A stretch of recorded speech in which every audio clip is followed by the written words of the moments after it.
एवं आदरणीय शिक्षकगण, अभिभावकगण एवं मेरे भाइयों और बहनों, मैं राजू सूर्यवंशी आज स्वतंत्रता दिवस के उपलक्ष्य पर अपने विचार आपके समक्ष प्रस्तुत करना चाहूँगी। मैं उस देश की नागरिक हूँ जहाँ छत्रपति शिवाजी महाराज और सम्राट अशोक जैसा राजा था। मैं उस देश की नागरिक हूँ जहाँ हर 50 मिनट पर रूप, पहनावा, मजहब बदल जाता था।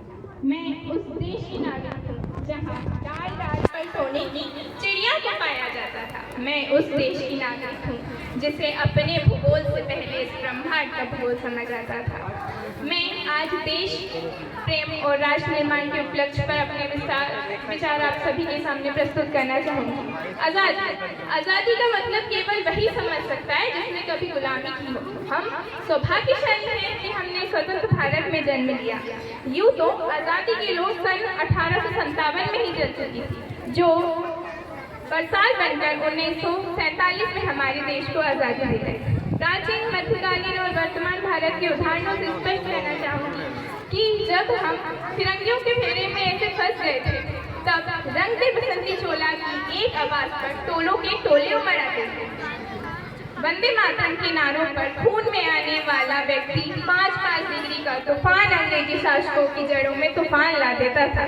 लोग मर जाते थे, मिट जाते थे, सूली पर चढ़ जाते थे, तो वो भी अपनी देशभक्ति साबित कर रहे होते थे, क्योंकि ये उस दौर की देशभक्ति की कसौटी थी। तब देश बलिदान मांगता था, तब देश मर जाने को, मिट जाने को, फांसी चढ़ जाने को कहता था। किंतु आज के इस युग में देश बलिदान मांगने को नहीं कहता, बल्कि मेरे विचारों में जो व्यक्ति अपना काम पूरी ईमानदारी, पूरी लगन, पूरी कर्तव्य निष्ठा के साथ करता है, वही सच्चा देशभक्त होता है। मैं नहीं मानती फेसबुक, व्हाट्सएप, इंस्टाग्राम की डीपी को 3 रंग में रंगना ही देशभक्ति है, बल्कि अपने समाज, अपने परिवार और अपने वतन के लिए समर्पण का भाव है देशभक्ति।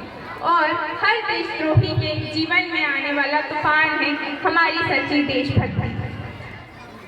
मैं अपने विचारों में कहना चाहूँगी, ना सरकार मेरी है, ना रब मेरा है। ना सरकार मेरी है, ना रब मेरा है।